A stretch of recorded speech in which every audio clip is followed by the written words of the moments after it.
The end of my 16-year marriage arrived on a Tuesday afternoon via text message. I was on my knees in the garden, my hands deep in the soil of a world I had painstakingly cultivated, when my phone chimed from the pocket of my jeans. It was from my husband, Julian. It contained 9 words. "Evelyn, this isn't working. My lawyer will be in touch." I stared at the screen, the scent of damp earth and lavender filling my lungs. It felt like a message from another dimension, a language I didn't understand. This isn't working? Our life wasn't a faulty appliance. It was a cathedral we had built together, stone by stone. I had been the architect of its interior, the curator of its beauty, the keeper of its soul, while he erected the financial scaffolding that held it up.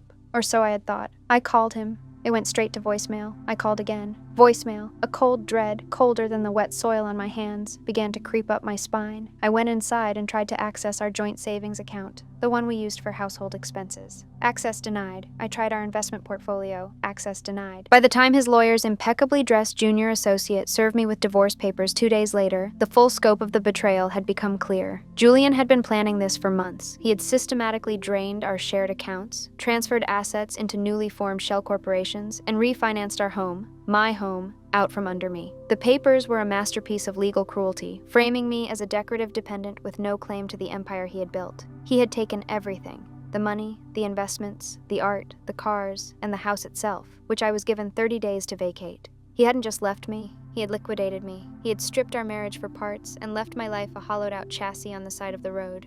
The first few weeks were a blur of shame and logistics. I, a woman who had once hosted fundraisers for the city's art museum, was now sleeping on my sister's pull-out sofa. I, who had managed a household staff of 3, was now applying for retail jobs at the mall.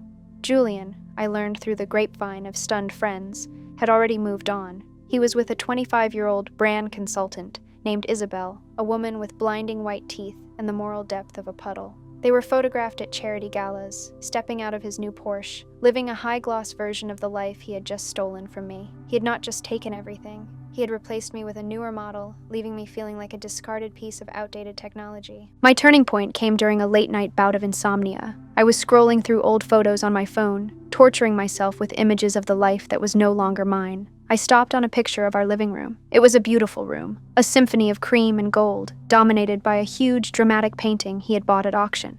It was supposed to be a piece by a minor Italian master, a follower of Caravaggio. Julian had loved it. He loved the story, the supposed history, the way the light caught the cracked varnish. He loved the idea of it. I remembered that day at the auction house. I'd had a flicker of doubt, a sense that the canvas was too rigid, the crackler too uniform, but I had dismissed it. I was in love, and I wanted him to be happy. Staring at the photo now, in the sterile quiet of my sister's guest room, my old training kicked in. Before Julian, I was Evelyn Reed, a promising art historian with a master's degree in Provenance research. I had given up a fellowship at the Met to marry him, to build his world instead of my own. He had always called my knowledge my cute little hobby. He had no idea it was about to become his undoing. A new plan began to form, not one born of grief, but of a cold, intellectual fury. Julian thought he had taken everything of value. He was wrong. He had left me with the one thing that could destroy him, the truth. His most prized possession was his art, an antiques collection. It was the bedrock of his public persona, the carefully curated evidence of his taste, his intellect, his supposed old money sophistication. It was also, I suspected, almost entirely fake. Julian was an impatient man, a man of appetites. He wanted the prestige of a seasoned collector without the decades of patient work it required. He bought from charming but shady dealers, prized a good story over a documented history, and always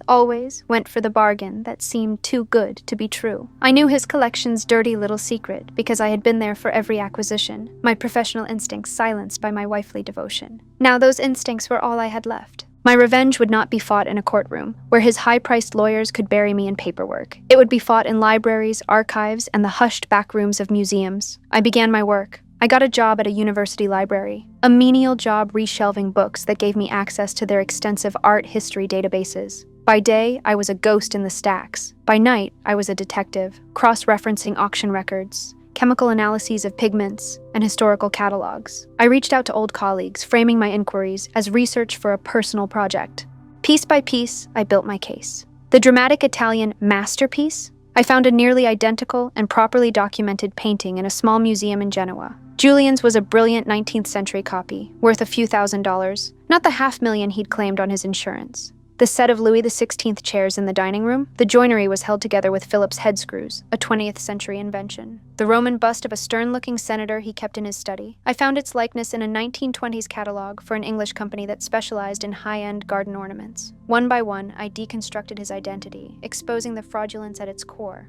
I compiled my findings into a dossier, a meticulous, academic, and unassailable document complete with photographs, expert comparisons, and cited sources. It was the most important piece of research I had ever done.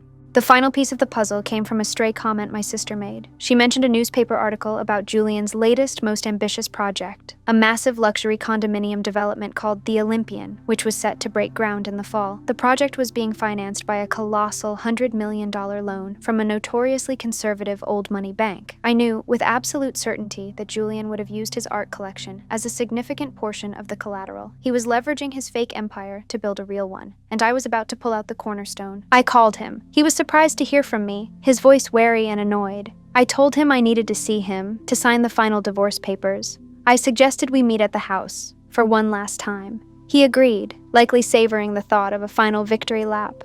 I walked into my old home and my breath caught in my chest. Isabel had redecorated. The warm, curated space I had created was gone, replaced by a cold, minimalist aesthetic of white leather and chrome. It was the home of a stranger. Julian was sitting at the dining room table, a smug look on his face. He pushed a stack of papers towards me. "Just sign here, Evelyn. Let's get this over with." I ignored the papers. Instead, I placed a single page from my dossier on the table. It was the report on the Italian painting. "This painting is a fake, Julian," I said, my voice even. "A very good copy, but a fake nonetheless. It's worth less than the frame it's in." He laughed, a short, barking laugh. "What is this? Some pathetic attempt to get more money out of me? It's over, Evelyn. You lost. Sign the papers." "The Roman bust in your study is a garden ornament," I continued calmly, placing another page on the table. "And your beloved Louis XVI chairs are going to fall apart if you ever take a screwdriver to them." His smile faltered. A flicker of genuine fear appeared in his eyes. "You're delusional. You're a bitter woman making up fantasies." "I'm an art historian," I corrected him. "And I have compiled a 72-page, fully documented report proving that nearly 80% of this collection, the collection you have leveraged to secure your loan for the Olympian, is fraudulent. I am giving you one chance. Tear up these papers. We draw up a new agreement, a fair one that reflects my 16 years of partnership. You give me back what you took, or I send my research to the risk assessment board at the bank." He stared at me, his face a mask of disbelief and rage. He saw the woman he had dismissed as a hobbyist, the wife he had discarded via text, and he couldn't reconcile her with the formidable stranger sitting before him. His arrogance won. "You wouldn't dare," he hissed. "I will ruin you. I will sue you for libel until you have nothing left." "You already took everything, Julian," I said, standing up. "Remember, I have nothing left to lose." I walked out of the house and didn't look back. That evening, I sent a single encrypted email. The recipients were the 5 members of the bank's board of directors and the head of their commercial lending department. The subject was due diligence, the Julian Croft portfolio. Attached was my 72-page PDF. I didn't need to add any commentary. The document spoke for itself. I didn't hear the explosion, but I saw the fallout. A week later, a small article appeared in the financial section of the paper, announcing that the funding for the Olympian project had been indefinitely suspended due to unforeseen complications with the developer's collateral. Friends started calling, whispering about how Julian had gone to ground, that the bank was threatening a fraud investigation. His name was suddenly mud. 2 weeks after that, a new set of papers arrived from a new, much less expensive lawyer. It was a settlement offer. It gave me the full value of the house, half of all his known assets, and a significant alimony package. It was more than I had lost. It was the price of my silence. I now live in a modest apartment in the city. It's filled with light, books, and a few small pieces of art that are entirely, indisputably real. I have a job as a consultant for an auction house, a job that uses the skills I almost forgot I had. I didn't just take back the money. I took back my name. I took back my career. I took back my life. Julian built his world on a foundation of lies, and I took it all back with the simple, devastating power of the truth.